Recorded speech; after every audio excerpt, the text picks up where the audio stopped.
ಕೊನೆಗೂ ಬಿಬಿಎಂಪಿ ಆಯಿತು ಗ್ರೇಟರ್ ಬೆಂಗಳೂರು.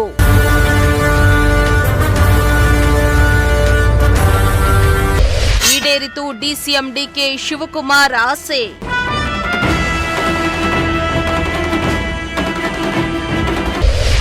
ನಗರ ಪಾಲಿಕೆ ರಚನೆ, 28 ವಿಧಾನಸಭಾ ಕ್ಷೇತ್ರಗಳ ಹಂಚಿಕೆ.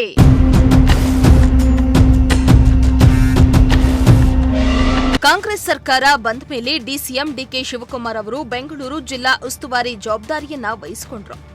ಆ ಬಳಿಕ ಬಿಬಿಎಂಪಿ ಆಡಳಿತವನ್ನ ಬದಲಾಯಿಸಬೇಕೆಂದು ಹೇಳಿದ್ರು. ಬಿಬಿಎಂಪಿಯನ್ನ ಗ್ರೇಟರ್ ಬೆಂಗಳೂರು ಮಾಡಲೇಬೇಕನ್ನೋ ದೃಢ ನಿರ್ಧಾರವನ್ನ ಕೈಗೊಂಡ್ರು. ಆದರೆ ಈ ಮಾತಿಗೆ ವಿಪಕ್ಷಗಳು ತೀವ್ರ ವಿರೋಧವನ್ನ ಕೂಡ ವ್ಯಕ್ತಪಡಿಸಿದ್ರು. ಆದರೂ ಪಟ್ಟು ಬಿಡದ ಡಿಕೆ ಶಿವಕುಮಾರ್ ಕೊನೆಗೂ ಬಿಬಿಎಂಪಿಯನ್ನ ಗ್ರೇಟರ್ ಬೆಂಗಳೂರು ಎಂದು ಬದಲಾಯಿಸಿ ಅಧಿಕಾರವನ್ನ ವಿಭಜನೆ ಮಾಡಿದ್ದಾರೆ.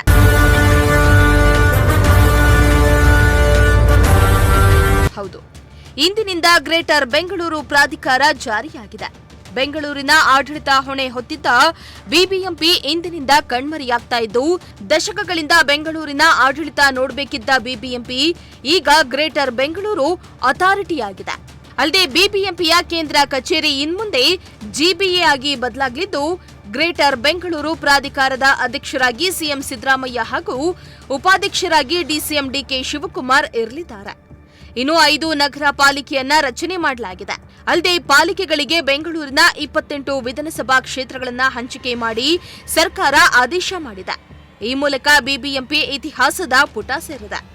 ಇನ್ನು ಈಗಾಗಲೇ 5 ನಗರ ಪಾಲಿಕೆಗಳಿಗೆ ಮತ್ತು ಗ್ರೇಟರ್ ಬೆಂಗಳೂರು ಪ್ರಾಧಿಕಾರಕ್ಕೆ ಅಧಿಕಾರಿ ಹಾಗೂ ಸಿಬ್ಬಂದಿಯನ್ನ ಹಂಚಿಕೆ ಮಾಡಲಾಗಿದೆ.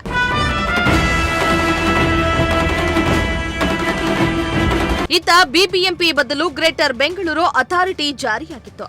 ಇದರ ಬೆನ್ನಲ್ಲೇ ಬೆಂಗಳೂರಿನ ಕಾರ್ಪೊರೇಷನ್ ಸರ್ಕಲ್ನಲ್ಲಿದ್ದ ಬಿಬಿಎಂಪಿಯ ಮುಖ್ಯ ಕಚೇರಿಯ ಬಿಬಿಎಂಪಿ ನಾಮಫಲಕವನ್ನ ನಿನ್ನೆ ರಾತ್ರಿಯೇ ತೆರವು ಮಾಡಿ ಗ್ರೇಟರ್ ಬೆಂಗಳೂರು ಪ್ರಾಧಿಕಾರ ಎಂಬ ನಾಮಫಲಕವನ್ನ ಅಳವಡಿಕೆ ಮಾಡಲಾಗಿದೆ. ಇದರೊಂದಿಗೆ ದಶಕಗಳಿಂದ ರಾಜಧಾನಿಯನ್ನ ಆಳ್ತಾ ಇದ್ದ ಬಿಬಿಎಂಪಿಯ ಆಡಳಿತ ಇಂದಿಗೆ ಯುಗಾಂತ್ಯವಾಗಿದೆ.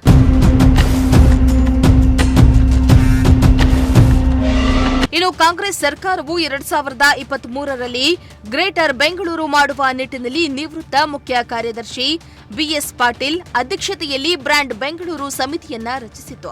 ಈ ಸಮಿತಿಯು ಗ್ರೇಟರ್ ಬೆಂಗಳೂರು ಆಡಳಿತ ವಿಧೇಯಕದ ಕರಡನ್ನ ಸರ್ಕಾರಕ್ಕೆ ಸಲ್ಲಿಕೆ ಮಾಡಲಾಗಿತ್ತು. ಬಳಿಕ ಕಳೆದ ಜುಲೈನಲ್ಲಿ ನಡೆದ ಅಧಿವೇಶನದಲ್ಲಿ ಈ ಕರಡನ್ನ ವಿಧಾನಸಭೆಯಲ್ಲಿ ಮಂಡನೆ ಮಾಡಲಾಗಿತ್ತು. ಇನ್ನು ಆಗಸ್ಟ್ 26ರಂದು ಸಿಎಂ ಸಿದ್ದರಾಮಯ್ಯ ಅವರ ಅಧ್ಯಕ್ಷತೆಯಲ್ಲಿ ಗ್ರೇಟರ್ ಬೆಂಗಳೂರು ಪ್ರಾಧಿಕಾರವನ್ನ ರಚಿಸಿ ಸರ್ಕಾರ ಆದೇಶವನ್ನ ಹೊರಡಿಸಿತು.